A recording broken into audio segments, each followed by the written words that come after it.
Runsmith Enterprises presents episode 10 of Topics in Endurance Sports. I'm your host, Tim. Today is Wednesday, October 11th, 2017, and I would like to say happy birthday to my brother. He is a young 63 years old today. You can find out more information from me, about me, at my website at runsmith.net, runsmith.net.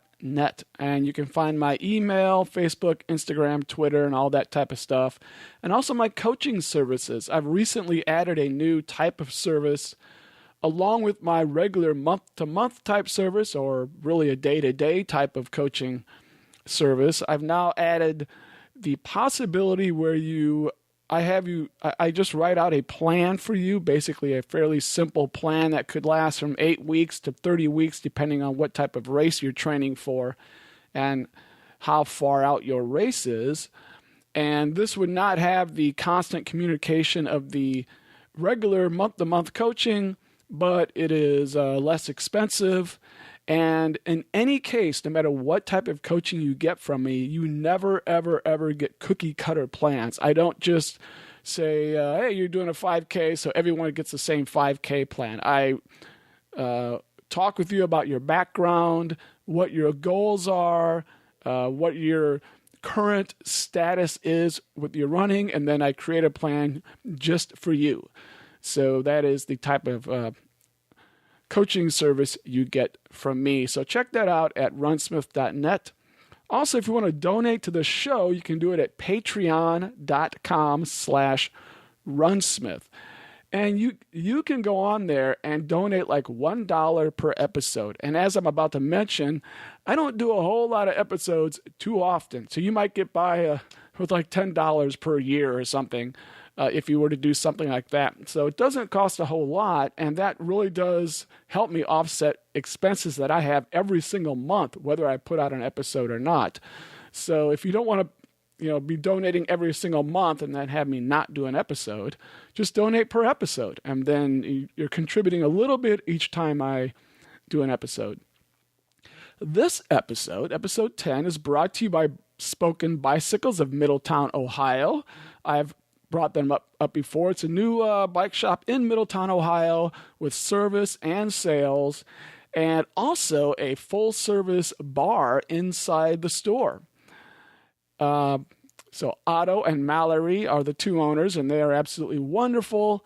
And on top of these services, every Tuesday night they have a run from the store. I always go to those at 6 p.m. He has bike rides on Thursday evenings. I should go to those, but haven't been yet. They've also formed a cyclocross team, which I'm interested in because I do cyclocross. And it's just a fun place to hang out. So check out Spoken Bicycles of Middletown, Ohio. Also, this is brought to you by the Steel City Half-Day Fat Ass Run. Ass is spelled A-Z-Z. Steel City Half-Day Fat Ass Run. This event is in Smith Park in Middletown, Ohio. And Middletown is between Dayton and Cincinnati. And this race is a 12-hour run from 6 a.m. to 6 p.m. on Saturday, November 11th, 2017. This will be a 2.5-mile bike path loop. It is paved, which you can run as many times as you want in 12 hours. You do not have to run the full 12 hours. You can come and run for 1 hour or 3 hours or 6 hours. Anything you like, you can do from 6 a.m. to 6 p.m. So you could run maybe the end of it, which might be fun because you could cheer on the people who have been running out for a full 12 hours while you go out and run just the last couple of hours. So it could be something fun like that. There will be special swag for anyone who manages to do 50 full miles during this time, and that is not a trivial thing to do. Get this on the entry fee. The entry fee will be a pair of socks or some article of clothing that we could donate to the homeless shelter. That's what's meant by a fat ass, people. Fat ass means you don't pay an entry fee to get in, generally. So this is a donation for the homeless shelter, and on top of you don't pay a lot, you also don't get a lot back as far as swag. You don't get shirts and all types of crazy stuff like that. So aid stations will be pretty minimal. Generally, I'll have some water and a few other little things, but you should bring your own drinks and your own food and stuff like that. It's a 2.5-mile loop, so you can just run right by your little own aid station over and over and over. So the point is, it's kind of a group run, a fun run. Everyone's cheering each other on, and really a great training race. Maybe if you're training for a marathon or training for something else, or maybe you want to say you're afraid to run a marathon because you think you won't make the time limit. Come and do this. You have 12 hours and run 26.2 miles, and you can say you've run a marathon. So that's another fun thing you can do.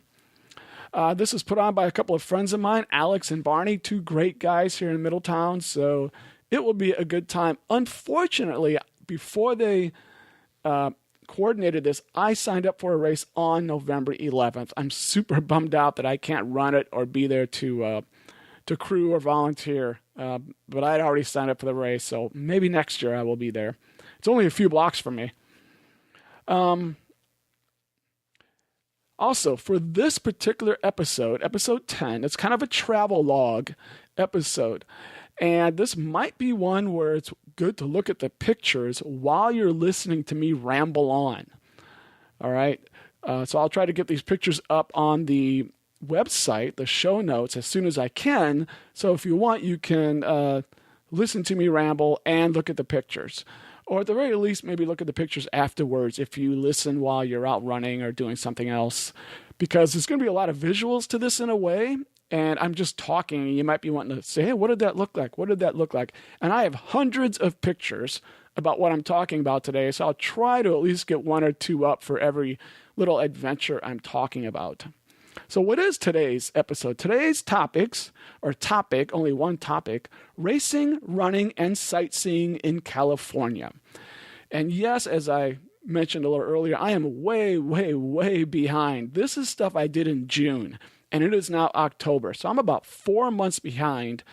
And part of that is because I'm a cross-country coach. And even though it's only 4 afternoons a week and then Saturday mornings, it really manages to kind of suck up a lot of time. And I also do some other teaching as well on top of that. But that's not a great excuse because I know there are people who have full-time jobs who get out an episode every week. But I don't feel the pressure to do that. I never said I was going to do an episode a week. So I do them when I do them. I do have 2 more episodes pretty much in the can that I need to get the notes ready. But 2 more episodes to talk about. I've got a couple of races coming up, so a couple more episodes. So with any luck, I will be doing a bunch of episodes kind of on top of each other because cross-country season is ending this weekend, so that will help. So as I said, this is kind of a travel log.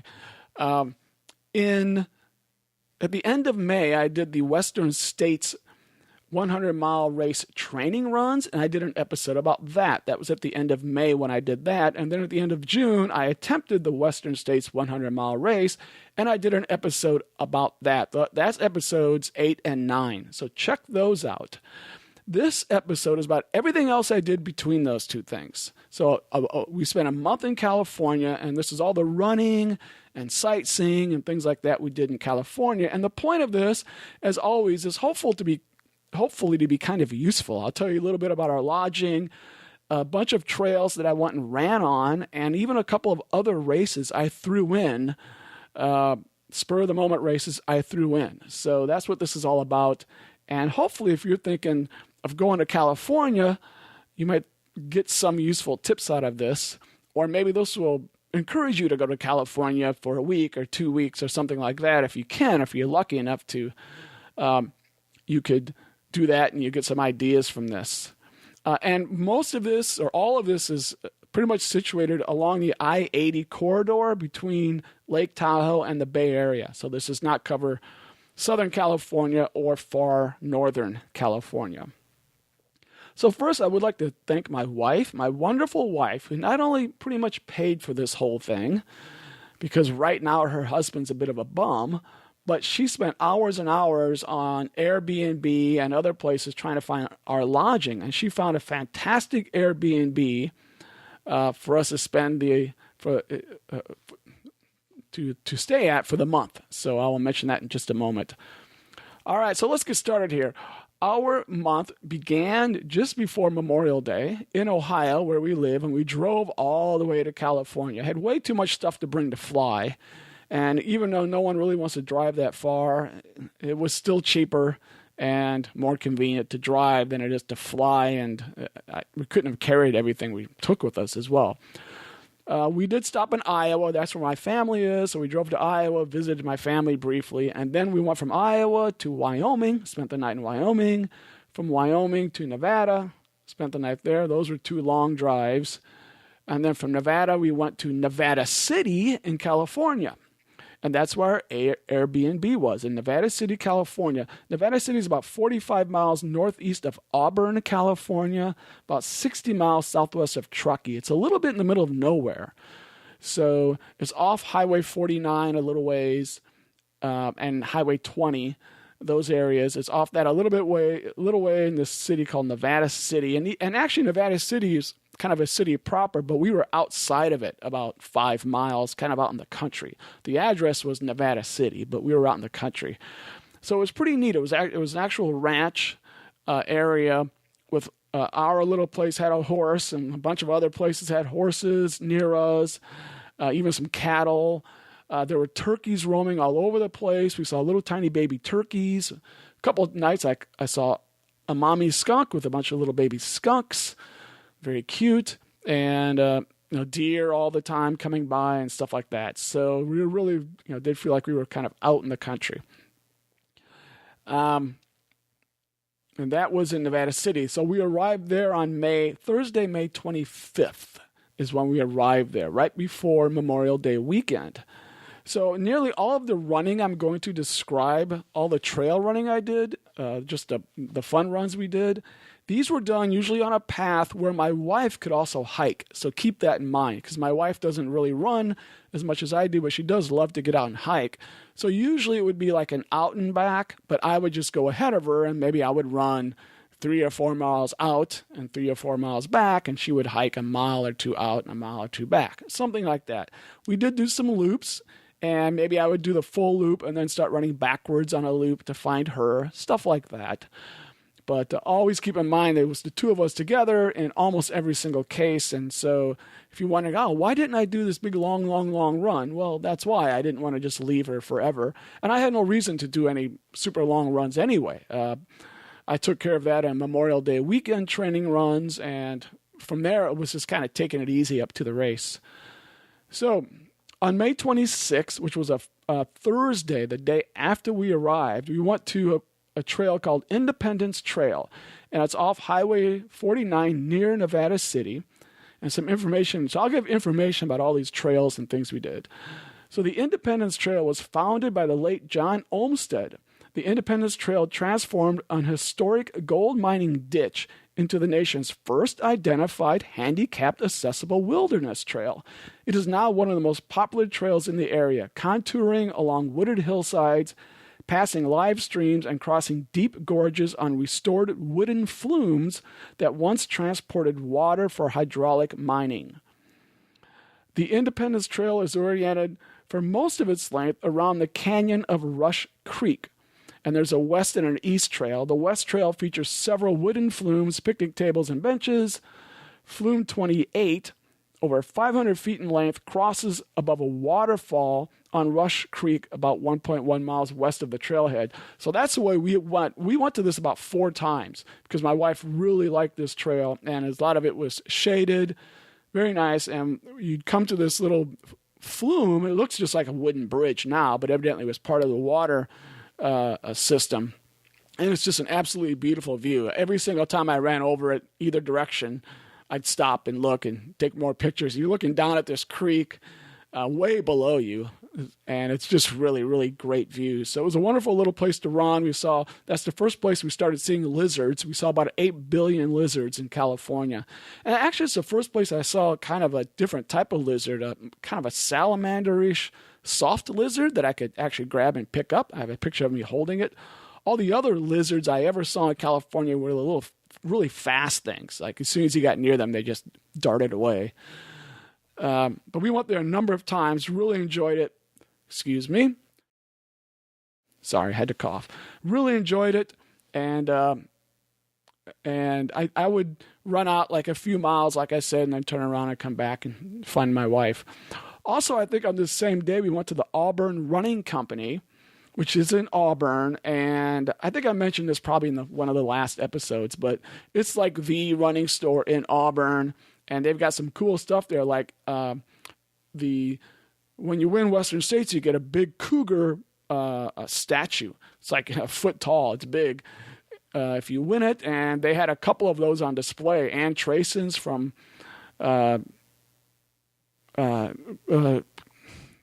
Ann Trayson's, cougar, and then also Andy Gonzalez. I think he won in 77 and 78, 1977 and 1978. They had one of his cougars as well. They had some other paraphernalia, like the shoes that Scott Jurek wore when he won in 2005. So I always like little stuff like that. So we went there because I was about to do the Western States training runs, and I wanted to make sure I had any gels and all that stuff I needed. So the next day was the training run. So Friday, Saturday, Sunday were the training runs. If you want to hear about that, go to episode 8. That's where I talk about that. So after that, the next day that we actually did anything was June 1st. We went to a place called Buttermilk Bend Trail, which is on the Yuba River.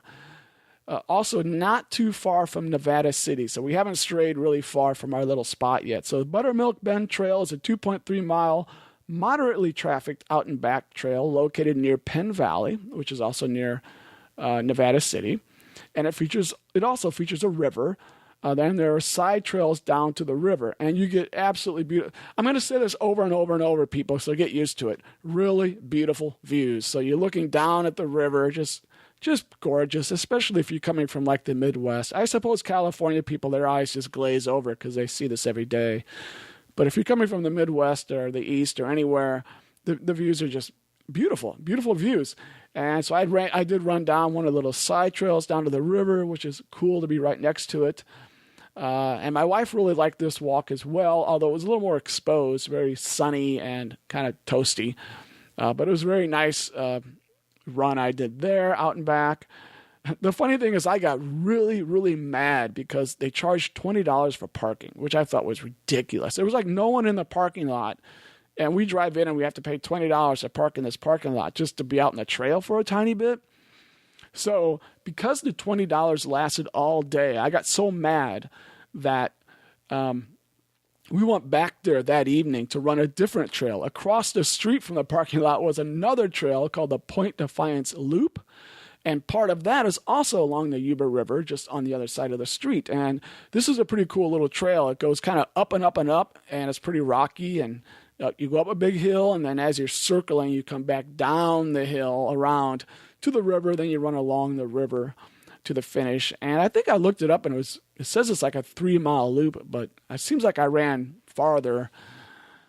But I was too lazy to check my Garmin Connect to see how far I really ran, but it probably was just a few miles like that. It's got a covered bridge right when you come into the end of it, which is really neat. And my wife also liked this one. It was kind of one of the tougher things that she did because she really had to hike up a pretty steep hill at the beginning, and some of it was rocky and technical, but it was a fun loop called the Point Defiance Loop. So I got my $20 worth of parking by parking. I think what really made me mad is I discovered had you just driven like a quarter mile down the road or a half mile, you could just park along the side of the road for free.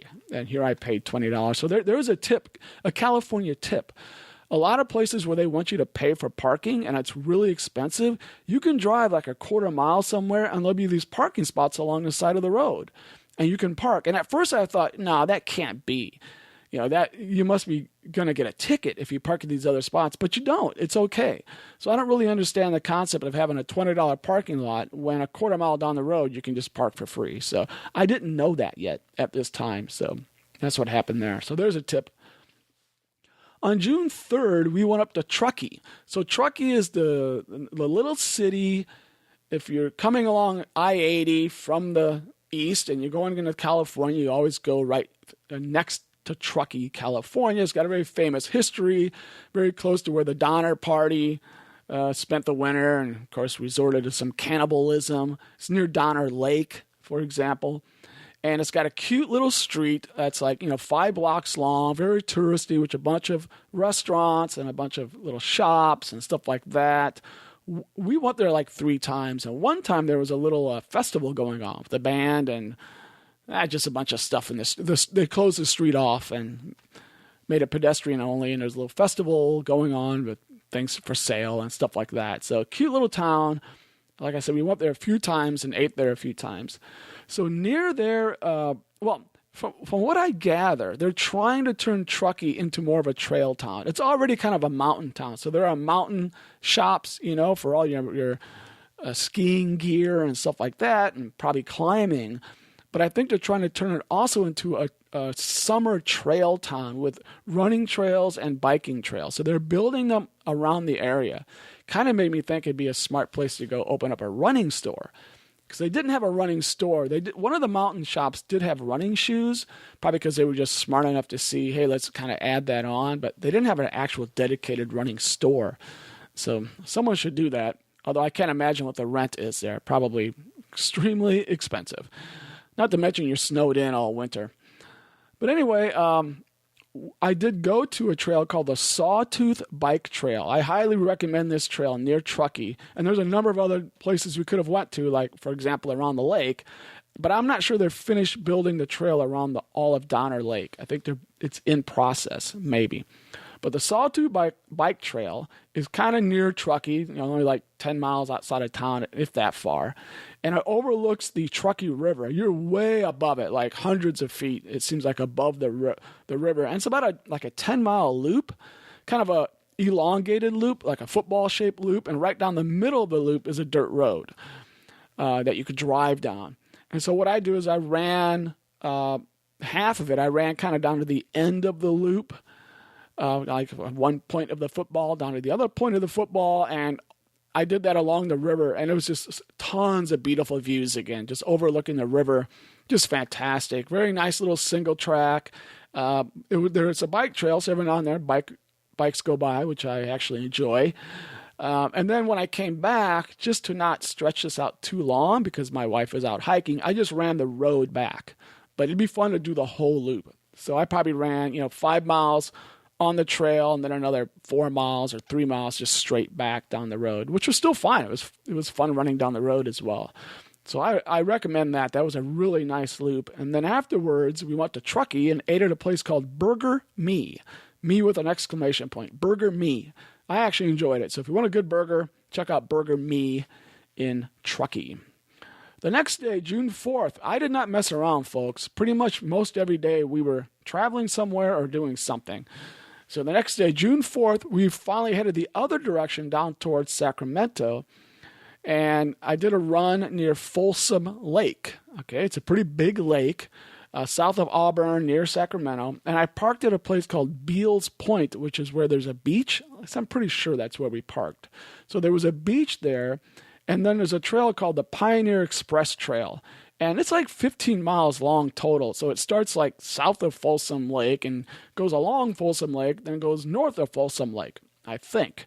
I just ran part of it on Folsom Lake. Again, beautiful, single track, very nice running. And you're kind of going in and out. Like for a moment you don't see the lake, and then you do see the lake. It's always was on my right as I was running out. And kind of curved along, and I got to one spot that was just beautiful. I could kind of see the beach way over on the other side.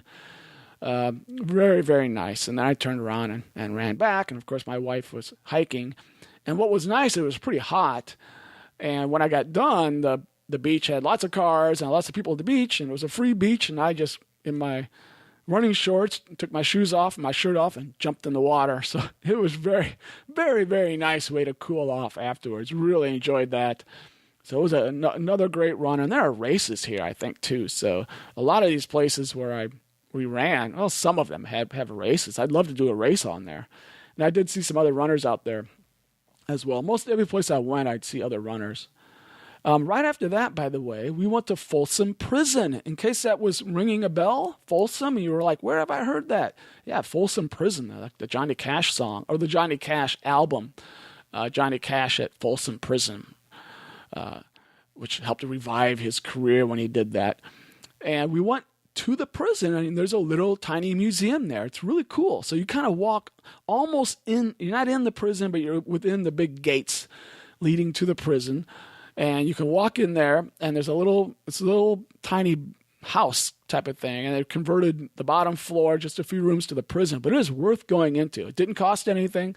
It's funny. I think it was supposed to, but it was supposed to cost a few dollars, but they didn't charge us.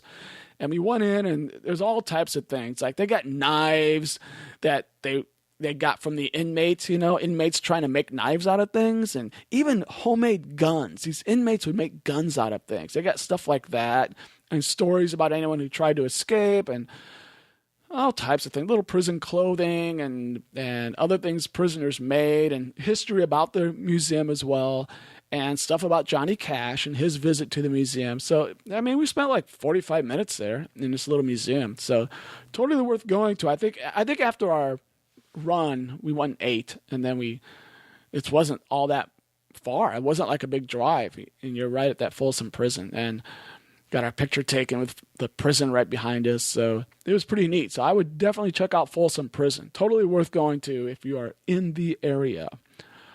2 days later, on June 6th, I don't know June 5th was my wife's birthday. So I think we did hike. I think we went to maybe Independence Trail again, because then we went out to eat for my wife's birthday as well. I think we went to one of those Japanese restaurants where they cook the food in front of you, Japanese steakhouse. I think that's what we did in Nevada City, but I can't quite remember. Or Grass Valley. Grass Valley is the other city right nearby. But on June 6th, we drove up past the city of Forest Hill. So you have to go through Auburn and then to Forest Hill. There's only kind of one way to get to Forest Hill. Now, Forest Hill is a city on the Western States 100-mile race course. It's the only real city you go through, the only kind of main city you go through until you end in Auburn. There's another little tiny city called Michigan Bluff. But Forest City is kind of the only city you really go through, and it's not even a big city. So you have to drive through Forest Hill, and then we went up to Robinson Flat, which is one of the aid stations, because on the training runs, there was snow like 2 miles below Robinson Flat, because as you know, last winter was a gigantic snow year. And so I kind of wanted to see like how much snow was still up there, and also show it to my wife, because she was going to try to get up there and see me during the race. So we drove up there, and there was still snow. It had receded maybe 3/4 of a mile, but it was still a mile or so from Robinson Flat, so you just could not drive any farther. But at least I showed her how to get there, and we did that. Then on the way back, we stopped at a place called the Sugar Pine Reservoir. So we did have to go off of the main road and drive 5 miles. It's called the Sugar Pine Reservoir, and it's not too far from Forest Hill. And a little info about that. The Sugar Pine Reservoir, or Sugar Pine, the little city, was built by the Madera Sugar Pine Company in 1899. The company had an extensive logging operation in the area between the 1890s and 1931. The mill pond and some service buildings are all that remain of the mill. The company housing units, over the years updated, are still in use today as residences and vacation homes. I think barely anyone lives there now, but anyway, they are still in use, some of these. The reservoir itself, it looks like a lake, was built in 1982 to provide water for Forest Hill. So there's a path that goes around the lake, and I didn't know it, but the first half, it's only, 3-mile path. It wasn't gigantic, something like that. And the first half of it is actually a little path, a paved path. So ran along that for the first half, and then it was dirt the second half. I don't know if they plan on continuing the little paved part or what, but again, beautiful views, beautiful little lake. And they got little signs around it, little educational signs, and I'm a sucker for those things. I have to stop for every single sign. If anybody wanted to slow me down in a race, just put signs along it, and I will stop and look at every single one, because I just cannot get myself to run by them, because I think, I'm missing something interesting. So they got little signs. You can stop and read the little signs. Again, more beautiful views. Also in the area are what are called chromite mines. Chromite is a chromium iron compound that is a source of chromium. Chromium's a very important metal, and it was mined there from 1876, and it was very important for World War II or World War I because it was used in tanks and other military equipment. And you can also see certain areas you look and the vegetation is just not there. It's just like a big rocky spot. And some of that is called serpentine rock. I'd never heard of this. And serpentine rock is heavy in the elements of silicon, magnesium, and nickel, and yes, chromium. And nothing grows because the serpentine rock is so low in calcium content that plants can't grow there, because plants do need some calcium and also some other nutrients that plants need. So in this area, even if it's soil, the soil just has some of the serpentine rock in the soil, and it makes the soil really horrible for growing things. But it's kind of cool to look at. So see that as well. So there was a sign about that. So that was June 6th. So definitely check out the Sugar Pine Reservoir if you're in that area. On June 7th, the next day, I ran on what's called the Pioneer Trail. Now, I think I mentioned the Pioneer Express Trail. This is different. This is the Pioneer Trail. And this is along Highway 20. So where we were in Nevada City, if you wanted to go to Truckee, first you had to drive on Highway 20 for a ways, and then you get to Highway 49, and Highway 49 takes you up to Truckee. Actually, it takes you to Interstate 80, and then to Truckee. All right, so the Pioneer Trail is along Highway 20, and it is in the very western part of the Tahoe National Forest. And this Pioneer Trail, I don't know how long it is. It's quite long. It's at least 10 miles. It's probably 20 miles. Or that's at least like 20 miles, something like that. So what my wife did is she dropped me off at a place called the Skillman Campground. And then I ran from there back to a place called the Harmony Market. And that's where she parked. And they encourage parking at this little market. The little market's just a little tiny store. It's kind of expensive stuff in there, but there's not a whole lot else. And so I kind of wanted to buy something just to support them, but I couldn't even find anything to buy. I feel kind of bad. I should have bought, a candy bar or something just to give them some money. But they actually built a little spot for people to park their cars to get on the trail for mountain biking or running, along with the parking spots for the store itself. So it's very nice of them to do this, called the Harmony Market. And that's about 5 miles from Nevada City. So again, I'm pretty close to Nevada City. So I ran back from the Skillman Campground about 10 miles to the Harmony Market while my wife was kind of also hiking along the trail towards me. And again, another beautiful run. You're pretty much in forest the whole time. And just lots of neat just forest views. And sometimes you'd kind of get out and there'd be a longer distance view. Just a beautiful run, great little trail. And you come across these pine cones that were at least a foot long, biggest pine cones I've ever seen in my life. They also had pine cones like this up by Robinson Flat, but I've never seen such gigantic, maybe even like 16 inches or something, gigantic pine cones. I actually wanted to grab one and carry it with me, but I saw it was like 5 miles away, so I didn't carry it the whole 5 miles, but very big pine cones. I've never seen anything so big. A little bit about the Pioneer Trail. It follows one of several immigrant trails that were used to travel to California following the discovery of gold. From Bear Valley, several routes were used, including one that traveled down Washington Ridge to Nevada City. The Pioneer Trail utilizes segments of the Emigrants' Wagon Road, as well as using several historic ditches and other old roadbeds. So again, I highly recommend the Pioneer Trail along Highway 20. Very neat. And sometimes you're almost too close to Highway 20. You're literally like 10 feet from it. It's a little bit of a bummer because cars are going by. But more often you are veered away from it and you can't hear the highway. But the nice thing is you can't get too lost because you're like right next to the highway. And it's marked pretty well. All this stuff I do is marked pretty well because I get lost easily. So if I was able to run these things, trust me, you can run these things. I don't do stuff where you have to navigate. On June 9th, a couple of days later, we did the Deer Creek Tribute Trail. This is the only trail we did really deep in a city. It's in Nevada City. And Nevada City's not very big. And they have this little trail, and when you're in it, you think you're out in the country. It's beautiful, this beautiful little trail. There's like a little creek that runs through. And so it's actually quite up and down. There's a lot of vertical in this trail system of just a few miles, but it is beautiful. The people in Nevada City have to be really happy that they can just wander off to this trail right in the middle of the city, and it's like you're out in nature again.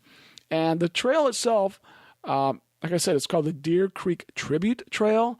It memorializes the early contributions of the native Nissinene peoples. I'd never heard of the Nissenenes, but these are Native Americans who lived here, and Chinese people evidently lived in the area. Again, there are plaques and things like this to read, a bunch of those, which I love, so I had to read all those. And there's this beautiful suspension bridge, kind of a bouncy bridge, so you're running across it. It's bouncy, bouncy, bouncy. A beautiful bridge goes over the creek, and you're way above the creek. So again, some really cool views from there. And it's a tribute bridge also to the Nissinene. I'm probably not saying that right. Nissinan, well, however you say it, peoples. My wife loved this. We went to this about 3 times as well. Really beautiful, all covered, so you're out of the sun, and just really, really nice trail system. So if you're near Nevada City, go check that little trail system out. Really nice, and it's not just one trail. You've got a few different paths you can take, but it's a great place to go. Get some short runs in. On June 9th, that same day, later in that day, we drove to Lake Tahoe and down to south of Lake Tahoe because I was going to do a race the next day. Yes, I jumped into a race. So we went down to the South Lake Tahoe, to actually a city called South Lake Tahoe City. And that's a pretty beautiful drive because on your left is Lake Tahoe. And you need to stop and this place pretty close to South Lake Tahoe City and look at Emerald Island, a beautiful island out in Lake Tahoe, and you can see it. Great place for pictures. When we stopped there, and I opened my car door, and it was unbelievably windy. I didn't know it. I mean, I kind of knew it was windy because the car's getting buffed around a little bit, but I still didn't realize how windy it was. Open the car door, a gust of wind takes the door out of my hand, bashes into a car next to me. And me being the nice guy I am, there was a kid in the back seat sleeping, luckily. Well, maybe not so luckily, because had no one been there, I would have put a note on their door saying, "We hit your car," because I put a big dent in the front of their car. Yes, big dent, just from my car door catching the wind. So there was a kid in the back sleeping. We pound on it. Turns out his parents were out hiking.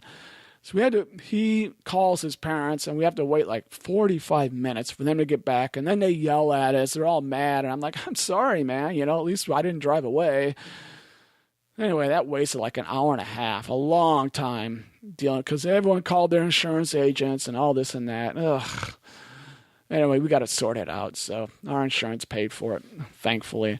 But it was really freezing. That wind was really, really cold. So it's kind of funny. We went there and froze to death, and I bashed someone's car in. And that part was not funny. I was not too happy about that. But anyway, we stayed in South Lake Tahoe City. And the next day, I did a race called the Cody Lake Sierra Trail Challenge, half marathon.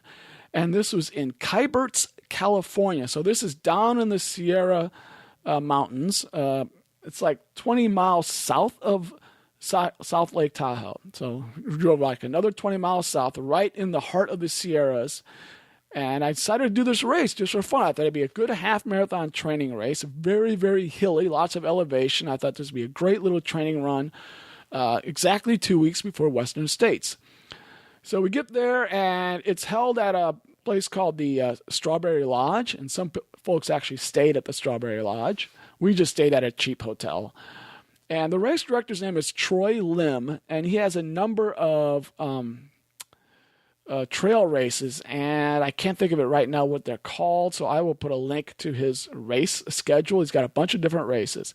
And he gave a course talk that had us in stitches because he's very excitable in a very good way, and he's trying to explain everything going on, in part because the course had to be changed because there was so much snow at the top that he had to change the course at the top, which I'll get to in a moment.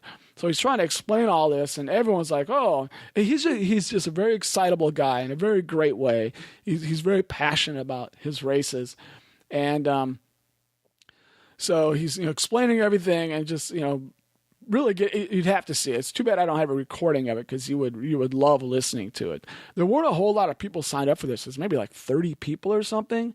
There was also a 9-mile race and a 10K race and a 5K. So the whole point was to run for the half marathoners. We were supposed to run up about 6.5 miles and then run back down. And when I mean up, I mean up, up, up, up, up, up.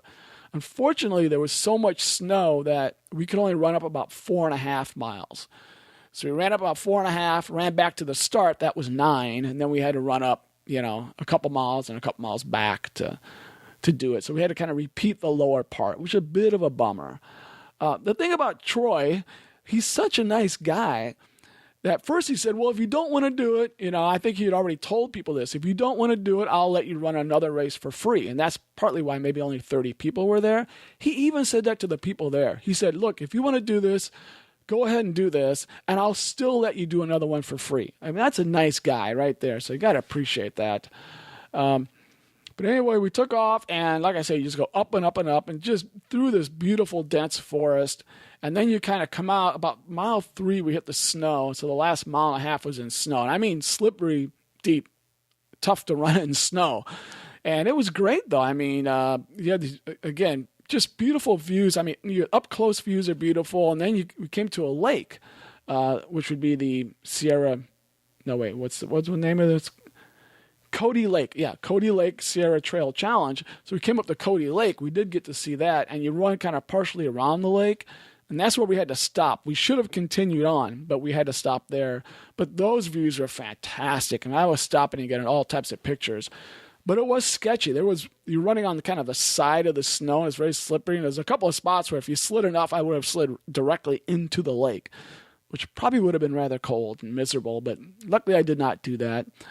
But anyway, ran up to there, ran back down, then went back up the partial distance and came back down. So I really enjoyed it. It was a really fun race. There was one part where you had to go over this big creek, and everything was very much rushing water because a lot of snow melt. There was a gigantic tree we had to cross, so you had to walk on the tree, but the tree was like 6 feet wide, so it was really easy to walk over. But even so, Troy had a person on each end. Troy was on one end and someone else was on the other end just to make sure we were okay. And he had a rope to hang on to. Almost didn't need to hang on to the rope. But he made sure we were safe getting over this thing. Because if you fell, that might have been kind of bad. But it was really easy to go over.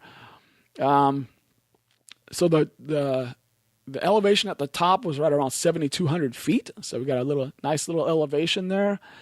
And, on the way back down... again, because he's like so nice, he made it so you could either go up or down on a road or go up or down on the trail. You could pick either one. Normally the road's not part of it, but he's like, if you don't want to do this sketchy trail, because a lot of it was muddy and snowy and all that, he goes, you can take the road. Well, of course, I took the trail up, and I meant to take the trail down, but somehow I missed it. So I ended up on the road, which is okay. It was actually kind of fun to run down the road on the way down, just to go a different way.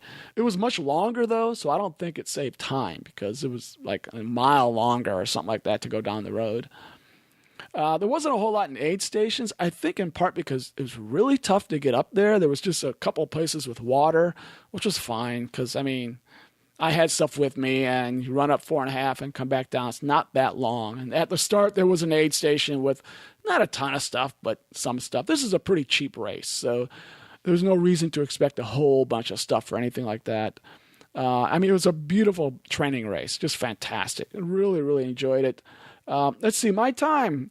It's funny because I told my wife that this should take me about 3 hours. I just pulled that number out of nowhere, and my time was 2:58:33. How's that for a pretty good darn prediction, right? A minute 27 off what I told my wife. I was 5th of 15, so there were 15 who did the half marathon, and then more people who did the other races.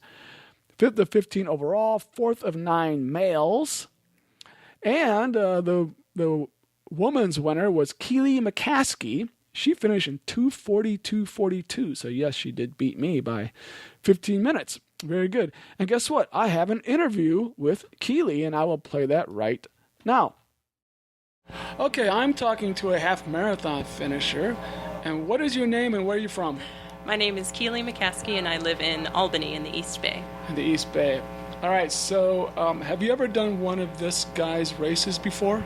No, this is the first half marathon I've done with Troy, but I was very, very pleased and excited by it. Did you like his opening little speech about the course? Yes, it was a very thorough trail debriefing. It was very enjoyable. I wish I had had that on audio because Yes. that was rather entertaining. Yes, yeah, Was- he gave us many alternatives because of the Right. rushing river and the snow, so very entertaining. So on the way up, did you end up taking the log or the road?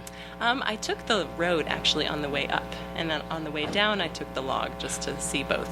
Now that's interesting because I ended up taking the log on the way up, and on the way down I missed the turn for it. Oh. So I took the road on the way down. Okay. And I ran, and then I saw the truck, the truck, and all of a sudden I had the blue ribbon. So I turned around and ran back up the road, and I still never found the turn. Really? Oh. So I turned back around. Well, I think ended the up road running. the road ended up being pretty easy though. Easier. It was, and I guess with the nice thing, we both then saw kind of different parts. Yes. Although the road wasn't quite as interesting. But, Yeah, it was less rigged and less adventurous, I guess. yeah. So what did you think overall of the course? I loved it. Yeah, especially getting up to Cody Lake. It was beautiful and satisfying to get over all the snow to see that final view of the lake and the mountains in the background. So I loved it. Yeah. We have a fire next to us, and it's about to engulf us. At any moment here, hopefully we'll survive. So at any point did you start to get lost or anything? No. I mean, when I crossed the log coming back, there was a little turn to avoid another little creek crossing, which I got sort of turned around. I just went through the creek. Nice. Yeah, Troy helped me. He came and helped me find the other log. All right. Yeah. Hey, did you stop and take any pictures? I didn't. No, I didn't bring a camera. I took like 50 pictures. Good. Lots of pictures. Awesome. So the views are really amazing up at the lake, don't you think? Yes, it was beautiful. The snow was a little sketchy. Were you sliding a It little on the was snow? a little bit. You know what? I brought yak tracks though, Oh. and so it was really helpful. Did you wear them the whole way or put them on? No, like, I put them on once it started to get pretty snowy, and it really helped. That was smart. Yeah. I should have done because I was kind of skating down Yeah, a it's little not. bit. Yeah, it was a little precarious, but Okay, so how long have you been doing trail running? to a moderate degree since I was in high school, I guess. But It's like 2 years ago, no, that was a while ago. a while ago. 10 years ago. Okay. Yeah, 10 years ago. So I've been doing, running for over 10 years, but just have recently started doing actual half marathon races. So So I usually did. most of them were shorter than that? Yeah, I'm just getting into the half marathon distance. A lot in the Bay Yeah. Area? I've only really done trail half marathons up in the Sierras, so I prefer the small, intimate. But the shorter ones you've been doing, have those been in the Bay Area or they been up here too? Yeah, also? I've done a couple shorter races. I did a 15K when I was living in Quito in Ecuador. Oh, But nice. normally I just run for pleasure. Nice. Have you ever done like marathons, road races? No marathons. Are you a hiker? Because I see that looks like a hiking backpack. Yes, hiking's my main thing. Where are the cool places to hike? Oh my goodness. Wow. Around That's a here. big How question. about around here then? PCT or Oh, I haven't done the PCT, but pretty much anywhere. Yosemite? Have you hiked Yosemite? Yeah. What's the Oh, other yeah, one? The that's beautiful. Muir Trail? Am I The saying Muir that? Trail? Yeah. John Muir Yeah, Trail. yeah. Have you done that? I Part of that? haven't. No, that's a little crowded for me. Is It's that the getting one that pretty the popular. crazy lady did who wrote the book? Was that the Muir Trail? no, I Stray, think- Cheryl Stray. Oh, I think. She tried to kill herself in that. Oh my gosh, I don't know. No, she didn't try to kill herself. I know there was a movie done about a woman who did the PCT, but Maybe that's what it was. okay. Yeah, I think she made it. I think she was okay. Okay. Can you think of any favorite races that you've done, either in the Bay Area Oh, my or goodness. here, or just anything else that you've done that's kind of interesting? Well, I'd really recommend the other race I did up in Mammoth Lakes. It was like a shake and quake half marathon Yeah? at 8,000 feet around the Inyo craters. Oh. And it was beautiful. It was I would really like that. Yes. Was it as gorgeous. gnarly as this? The one There wasn't as much. Elevation change. It was pretty flat, but it was all at 8,000 feet, so it was challenging in that regard. Ah, very good. Mm-hmm. All right, so what shoes did you wear? They look like kind of beat up. Yeah, they're Mizunos, and I've Okay. had them for quite a while. I don't even know what and model. They worked except when it got snowy, then you used the yak tracks. Yes, was smart. I'd recommend shoes with a better Yeah. grip on the bottom for sure. Probably. Are you better at like hiking, running uphill, or running downhill? Probably hiking. Yeah, me too. I'm a real poor downhill runner. So Yeah, I'm not a fan. It's hard on the knees, but yeah, I trip and all that stuff if I dear. go too fast. All right. Well, do you have anything else you're signed up for, or thinking about doing? Oh, not at the moment. Not at the moment. I'm a teacher, so I have the summer off, and I'm going to be doing a lot of different backpacking trips. Oh.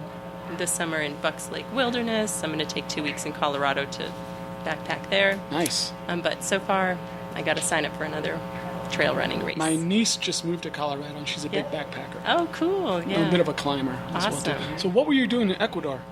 I worked for a year with a nonprofit called Eco Rural, and they work with local rural communities to sort of promote food sovereignty and food justice for rural indigenous people who are losing, traditional seed varieties and whose culture is being sort of, endangered by the influx of industrialized agriculture. Sweet. Yeah. That sounds very, very good. Very nice. Yeah, it was awesome. Do you speak Spanish? See? Can you say what your name is, Wait. and then say, this is Topics in Endurance Sports? Could you think you could say that? Because that's the name of the podcast. Okay. Say, I'm, and then your name. This is bueno. Topics in Endurance Sports in Spanish. Me llamo Kili McCaskey y este podcast se llama Topics in Endurance Sports. Deportes, tópicos en deportes de distancia. Distancia, is that what you said? Distancia. Distance, I guess. That was pretty good. Okay, well. All right, well, anyway, thank you very much for talking Thank to me. you so much. And are you going to Congratulations. do some more backpacking now? I think I'm just going to rest. Just going to rest. Yes. All right. Congratulations. All right, thank you very much. Thank you. Bye. Okay, there you go. Thank you, Keely, for talking to me. And I apologize that it's taken me 4 months. She probably, well, maybe she completely forgot about it. Who knows? But if she was thinking about this fact that she was interviewed, she's probably wondering what is going on. But I will have to send her a message and say, hey, I finally got your interview up. So she was very nice, and I really like the work she's doing or was doing there in Ecuador. That sounds very cool. Sounds like she's a pretty cool person with all the hiking and things that she does. So, and congrats, Keely, on your win. She's a good runner as well. So anyway, after that race, and by the way, like I said, Troy Lim has a number of races. You might look for him on Facebook. Troy, Troy, Lim, Limb, just like your arm or leg. And he puts on a whole bunch of races, and I would not hesitate to give one a try because, like I said, they're not very expensive, and they look fun to do, and or they can be good training races. So check them out. And I think that a lot of them are in these really neat places to run as well. So on the way back, instead of driving the way we came along Lake Tahoe, we went a different way. So we ended up making a gigantic loop from Nevada City because we went along Lake Tahoe to get to the race. And then on the way back, we headed west and then back north through Auburn again, so making a gigantic circle. So going west from the race, we would be on Highway 50 and then to 49, and we went through the city of Cool, California, where the Western States race goes through Cool. And we went back through Auburn. And by the way, near the running store, the Auburn running store, we stopped again to get frozen yogurt at a place called Tango, Tango. Very good frozen yogurt. We went there probably 3 or 4 times when we were in California. So if you're in California near Auburn, check out Tango frozen yogurt. Highly recommended. Should get them to sponsor the show, all right? All right, so on June 12th, which is a couple of days later, we hiked at what's called the Quarry Trail in the Auburn State Recreation Area. So again, it's in Auburn and very close to the Western States course again. And it's a very nice hike. So this is what it says about the Quarry Trail. This great 11-mile out and back hike along the middle fork of the American River ends in a spectacular amphitheater of sheer limestone walls rising around you. Enjoy the natural beauty of the American River Canyon and also pass by an enormous cave that was a site of both paleontologic,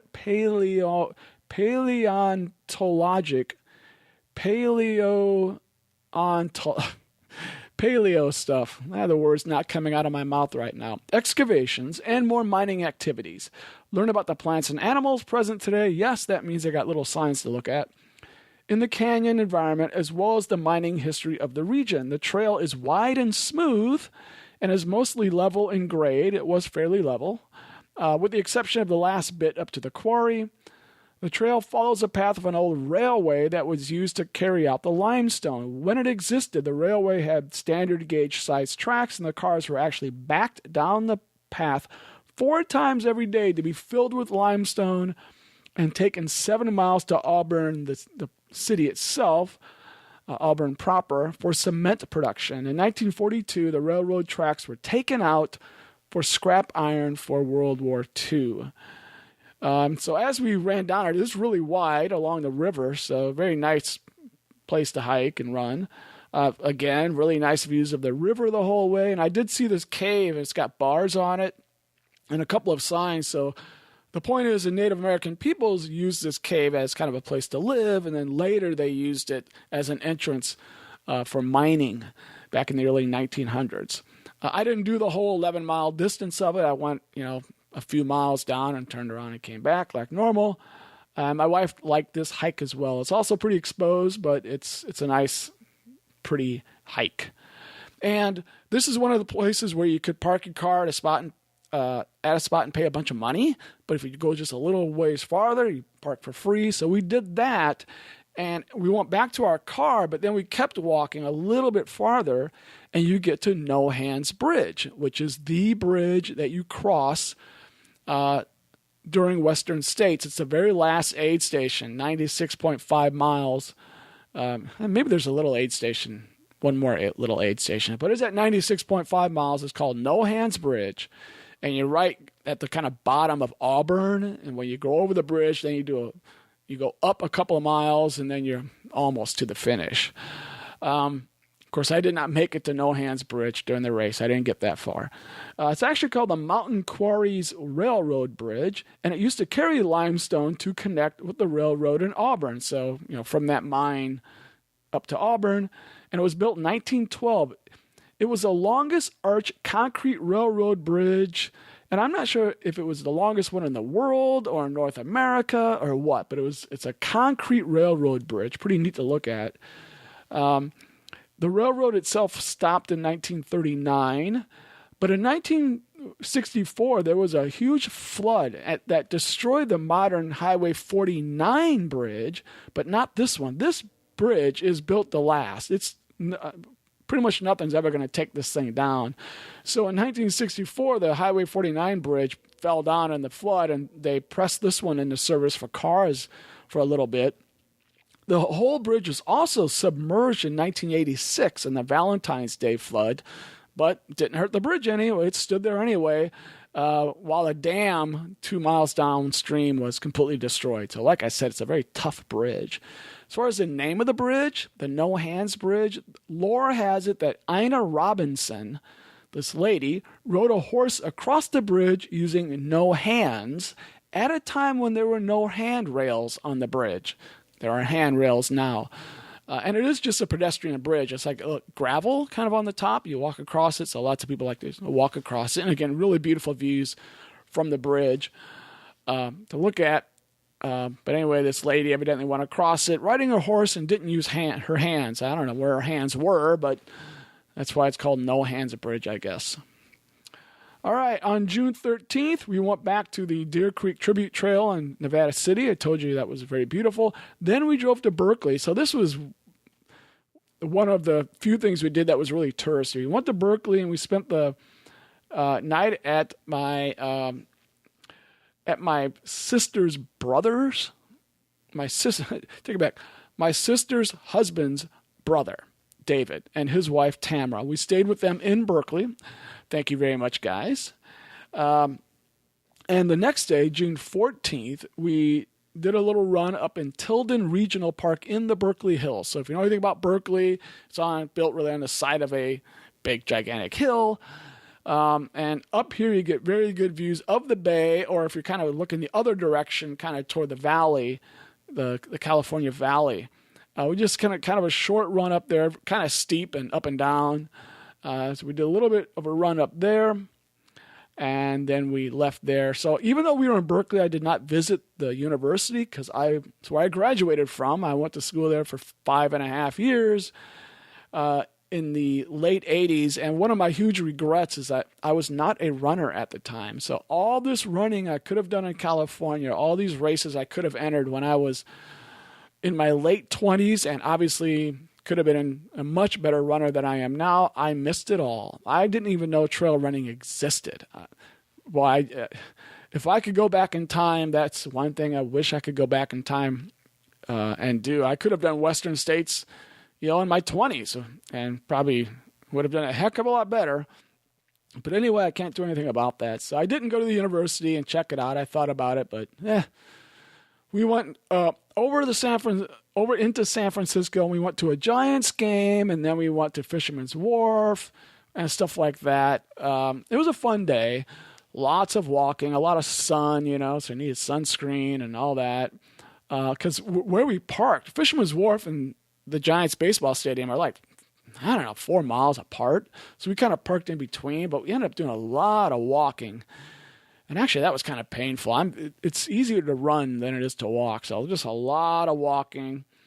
It was cool. Saw the Giants play and Fisherman's Wharf. It was kind of fun. But the funny thing is, later, I kind of realized that I really kind of enjoy just going to a trail more than I enjoy that. I mean, I like saying I went to the Giants game, and Fisherman's Wharf's cool to look at and touristy stuff like that. But along with that are the headaches, all the traffic. It took us like 2 hours to go 12 miles from the park we ran at to where we parked in San Francisco. Like 12 miles total. It took us like 2 hours. The traffic, just getting over the Bay Bridge, was unbelievable. We spent probably $200 between tickets and eating and stuff like that. Paying to go over the bridge for parking. Parking was expensive. The food we ate was generally not very good. Most of it, like the ballpark food, not that great. Or we paid a lot for it. We actually had a meal in this place. I forget what it's called. I'm sorry. There's this market between Fisherman's Wharf and the stadium. We had a really good meal. It was a fish-based meal. I just can't think of what the building is called. It's kind of a new building, and it was really good, but it was just very pricey. And it just came to me like, boy, I go into a trail. You pay a lot less. Yeah, you may have to drive to get there, but you pay a lot less, and there's just so little headache. You just go out for a run or a hike or something like that. And really, this is the first time it hit me that much because I was doing all this trail stuff, and then we tried to do a touristy day, and it's like, the end of the touristy day, I was just so exhausted, and I had such kind of a mental, not a real headache, but kind of just a mental headache from all the traffic and all the money and everything else. It's kind of crazy, all the crowds, stuff like that. So that was kind of an insight I had. On June 16th, on Friday, we're about a week before the race. We went to watch a race at Squaw Valley, which is where my race was going to begin a week later. But they had a race this weekend, and it's a weekend where they have a race on Friday and a race on Saturday. So on Friday they have what was called the Broken Arrow Sky Race, and the race itself was the Vertical K, like a vertical kilometer, but that kilometer doesn't have a whole lot of meaning. It just means it's a short, very steep race. So this race was about 5K in distance, about 3 miles, but it has 3,100 feet of gain, which is absolutely crazy. Okay, a lot of gain for this thing. And basically, you're running straight up the side of a mountain. You're running up a ski slope, is what you're doing. Not the ski slope proper, but along. Next to ski slopes. Probably part of it is on ski slopes. And there was a lot of snow still because of all the snow. So at the top, they're running on snow. So we took a tram up there was one tram kind of still working going up to the top of where you take your skis up, and to ski back down. There was one tram working. It cost $40 to go up. In my opinion, too much money, because there were two of us. That's $80 to go up. And for us, all it was to go up and look. In fact, it was for everyone. No one could actually ski down from this spot. They only had one ski run open, and it was on another part. So all there was to do at this one is to go up and look around. And the views were amazing. They were beautiful, really beautiful. And the tram ride was really cool. And, to go up is really neat. And I got a bunch of pictures. And what was cool is as we were going up the tram ride, the race started. So we timed it just right. The race started at 11 a.m. and our tram left at like 11. So as we're going up, we're watching people run up the mountain. And it's kind of like a half mile away, but you can see this big long line of runners. So it was really neat. However, I miscalculated. I misunderstood. I thought when we got to the top, that's where the race ended. But the race ended like a mile away. So we actually did not see the end of the race. I thought, this would be really neat. We'll see the winners come in. Well, we couldn't see the winners come in. But the winners all had to then come back down to here to get back down the mountain. So they had, when they were done with the race, they had to come back down to here and take the tram back down. So we did see actually the actual winner, a guy named J.P. Donovan. And the second place was Max King, who's very famous, actually, a very famous mountain and road runner, kind of an all-around runner. And I got my picture taken with both of them. So that was pretty neat. And Max King, by the way, is this kind of not real tall guy, but he's thick and just all muscle. He's like really impressive looking dude, by the way. And he's a very, very, very good runner. Most of you will, or any ultra runner will know who Max King is. So it was kind of neat to watch all the runners come in, even though we couldn't really see them finish. We were kind of watching them come in, and I was congratulating them or whatever.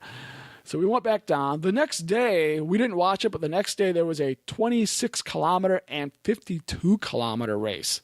So I don't, it wasn't obviously the exact same course. It was a different course going through there. So those had to be pretty grueling.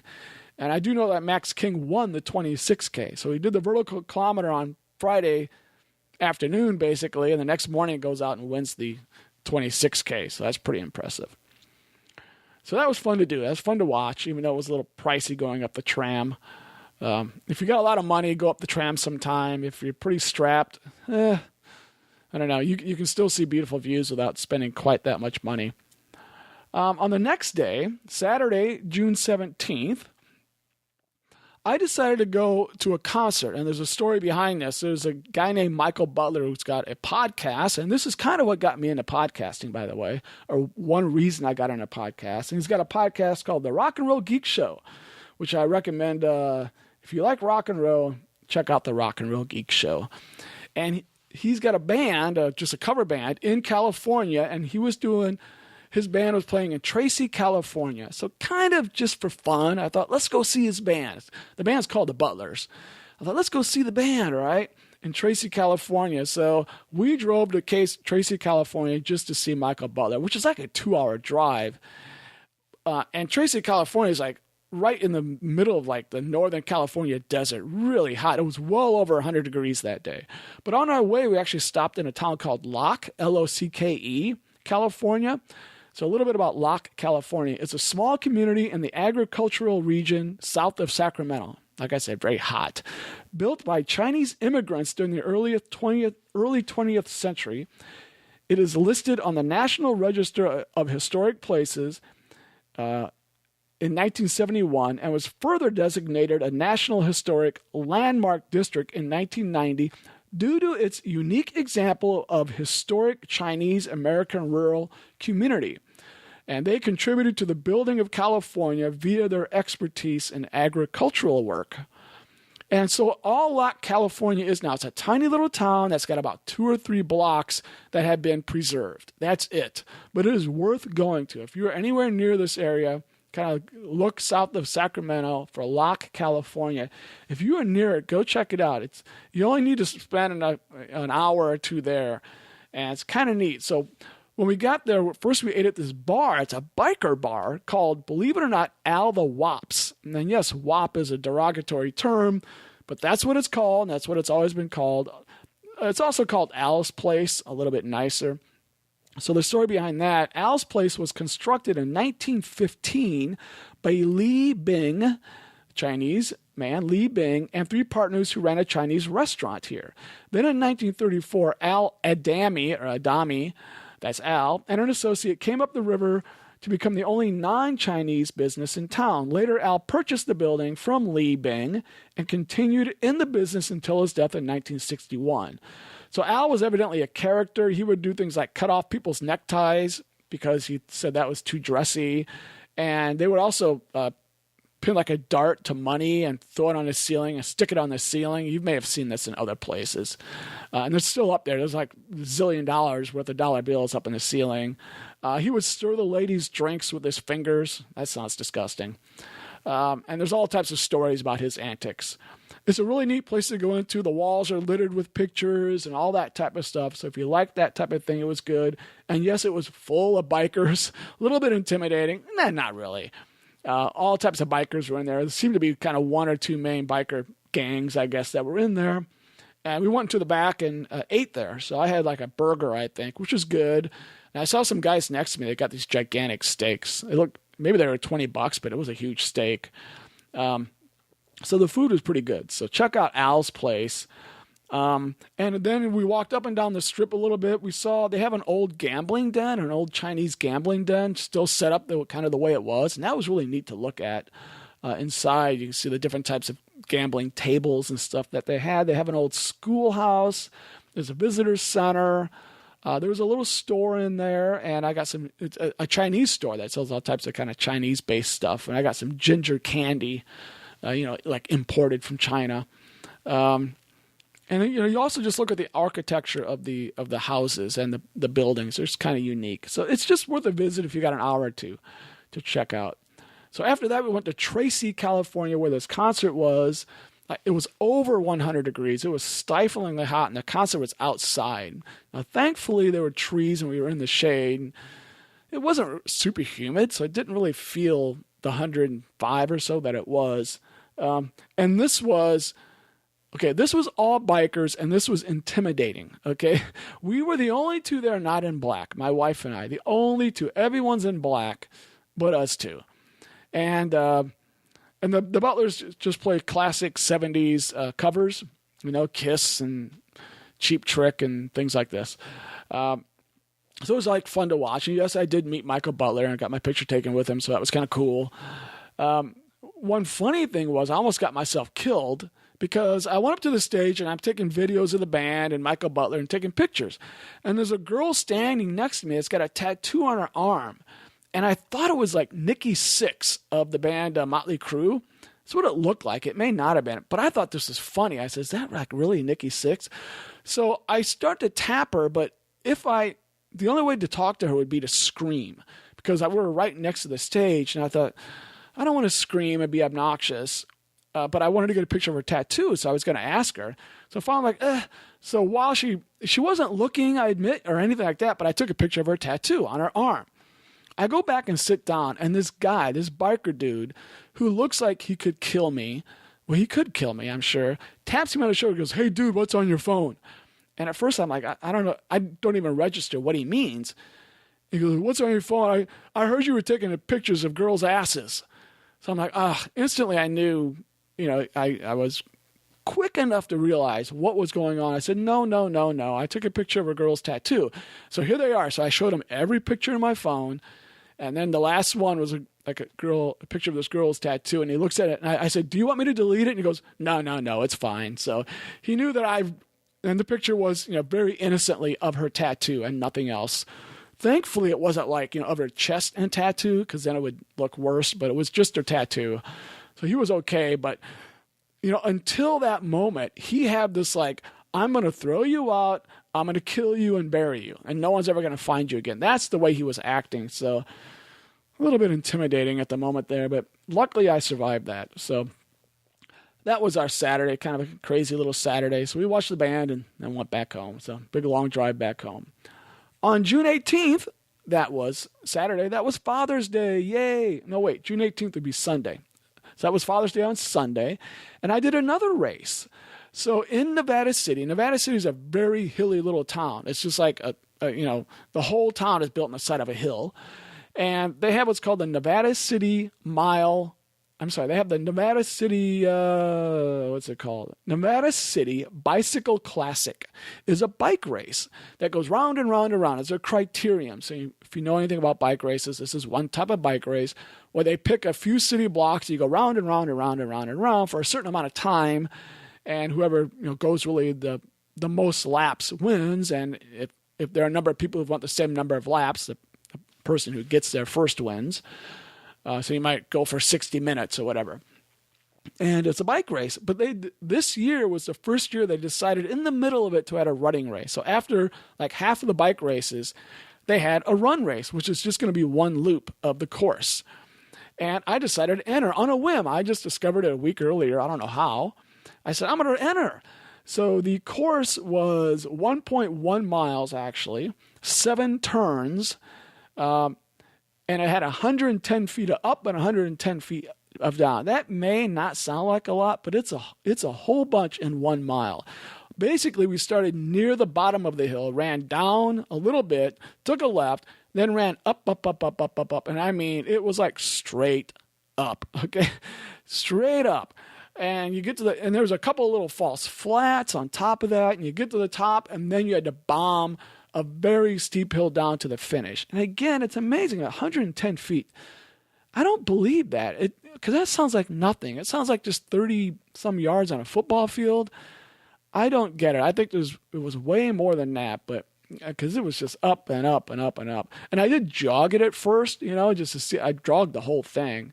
And of course, when you're jogging it doesn't seem too bad. But when you're running hard, and I got to the top of that thing, I was ready to explode. I was in pain. And it was really hot out. It was pushing 100 degrees while we did this. So it was tough. But anyway, I ran that. It was a blast. And I ended up 7th of 29 overall. There's only 29 people that entered. He did not advertise this too well, the guy that put this on. And by the way, there was like 9-year-old kids. So when I say 7 of 29, some of them are like 9-year-old kids. But get this, there were 5 males ages 50 to 59, and I got first place. Woohoo! My time was 7 minutes and 6 seconds, and I beat the next guy by like 7 seconds or something. And get this, of all the races I were to win my age group, this race, you got 2 prizes. First, I got a can of Nevada City Bicycle Classic beer. It's a special beer they make just for the race. I got a can of that, and I won $50. So he gave $50 to the male who was over 50, the first male over 50, and then so I actually won the first male over 50, then the first female over 50, and then under 50 or something like that. It was, so he gave out $200. This came out of this guy's pocket, by the way. The guy who put this on, I feel bad he didn't advertise it a little more and get more people, because he's really cool that he did this. So he gave me $50 and a can of beer. So I felt like a superstar. Pretty funny that I win this little rinky-dink race. The least impressive thing I've ever done as far as number of people entering or anything like that. And then I win $50. Nothing else I've ever done I would have won much of anything, I don't think. But anyway, that was really fun. I really enjoyed that. And it was fun to watch the bike races too. My wife and I enjoy watching bike races. So it's crazy to watch the bikers go down the hill. They're going like 70 miles an hour down a hill. Then they have to slam on their brakes and take a left at the very bottom. So pretty crazy. So that was the Nevada City Mile. That's what that was called. So if you're ever near Nevada City on Father's Day, hey, maybe you can win $50 because, like I said, it was the first year no one knew about this. That's why I was able to win. So, all right, on June 20th, the next day, at the end of June 19th or June 18th on Father's Day, I think the next day my daughter got into town. So on June 19th, we did the Deer Creek Tribute Trail again, the one in Nevada City, the beautiful one about the Nisenan people. We did that. And then on the 20th, now we're getting very close to my race. So I'm pretty much done running. I'm just doing a couple little runs every day, or not every day. Many days I was just doing little runs next to our Airbnb. So I haven't mentioned those. And I did some heat training on a lot of those days. I just put on a whole bunch of clothing and go hike and jog. So I'm not mentioning any of those. But some of the days where we didn't do anything, that's what I did. So on June 20th, I guess this is like Tuesday. June 20th, we went to Sacramento. First time we actually went into Sacramento, to the California State Railroad Museum. And that was really neat. I encourage people to go there. I can't remember what we paid. It may have been $20 or something. I mean, I don't know. Maybe it was more. I don't know. But it's a big museum, and it's pretty darn cool. They have actual trains inside, train cars. I mean, quite a few of them.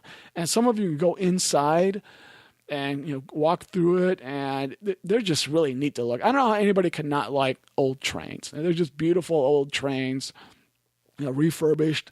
They also had some old cars in there. So if you like cars from the 30s and 40s and 50s and stuff like that, they had that. And tons of train memorabilia. Just all types of anything train you can think of. Pictures and artifacts and all types of things. I mean, we spent easily a couple hours in there. So I really like the California State Railroad Museum. And it's in or right next to Old Town Sacramento, which I never even knew existed. But it's basically how Sacramento probably looked, in the 100 years ago or whatever. And it's all kind of fixed up, very nice looking. You walk along, boardwalks and stuff like that. And they got restaurants, all types of shops, souvenir shops, of course. And they got bars, and they got a visitor center and tattoo shops, a few tattoo shops and stuff like that. So it's worth going into if you need some gifts, you can wander into the shops. It's just kind of nice to walk around. It was unbelievably hot. It was well over 105 degrees again, and we were kind of dying walking around there. But it's just worth walking around. So, I mean, that Railroad Museum in Old Town Sacramento, you can easily kill a few hours. So if you're in the area, go check that out. We ate at a place called Fat Cities Bar and Cafe.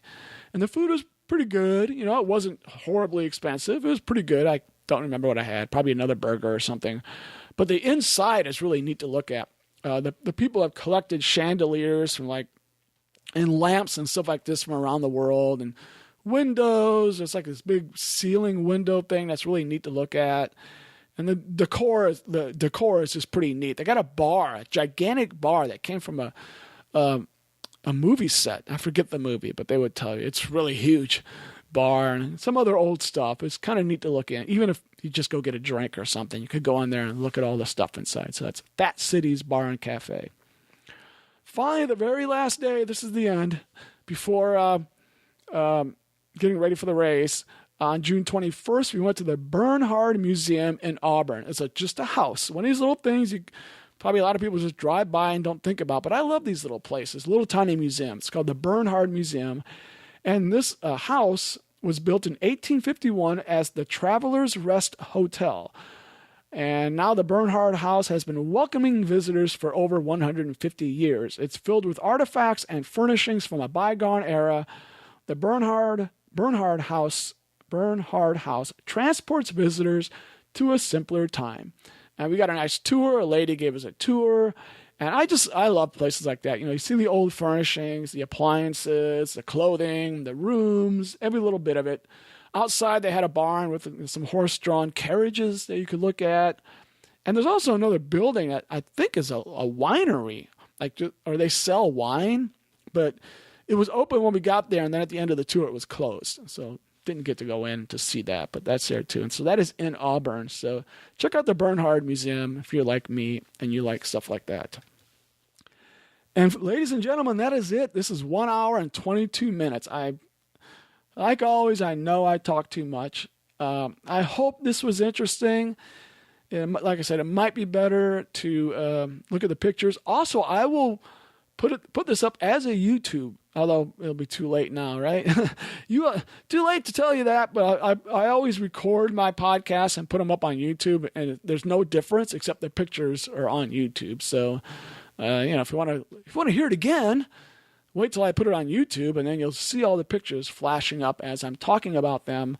And I'll try to put at least 1 or 2, maybe 3 pictures per thing I talk about. It takes quite a while to actually do that. And again, I'll do that with the show notes too, so you can check all these things out. So I'm hoping you found something interesting in all this. And you can plan your trip to California in the area. I do want to thank a couple of guys who live in the area, Jack Meyer and Ken Kraus. They gave me a lot of these ideas of where to run. And I just kind of found them on Facebook by searching one way or the other. And they would say, hey, run the Pioneer Trail, or try the Independence Trail, or go run up by Truckee. And they're the ones that gave me a lot of these ideas. So thanks to you two guys. Jack Meyer, by the way, I think just finished a 200-mile race, like the Lake Tahoe 200-miler or something. Ken Kraus run Western States a number of times himself. He's kind of a Western States expert and volunteers at Western States. So another very nice guy. Thanks to David and Tamara, the ones who we stayed with in Berkeley. Thanks to my wife for putting up with me and helping organize all this. And to my daughter and her boyfriend Jonathan for coming out to California to spend some time with me and to watch me not finish. And that is it for today. I sometimes have other little segments to the show, but we're not going to do those. Please contact me. I'm still not really getting people to contact me. I'm not really building a little community here, and everybody wants to do that. I would like to do that. So if you have anything you want to send in about anything whatsoever, chemsmith1@gmail.com, CHEM Smith1@gmail.com. So, or send in an MP3 audio comment. Figure out how to do that and make it a 5-minute or so audio comment, and I will play it on the show. Again, go find out more about me at runsmith.net, coaching services and so on. And that's it. This is Run Smith Enterprises presenting Topics in Endurance Sports, signing out. Have a fun workout.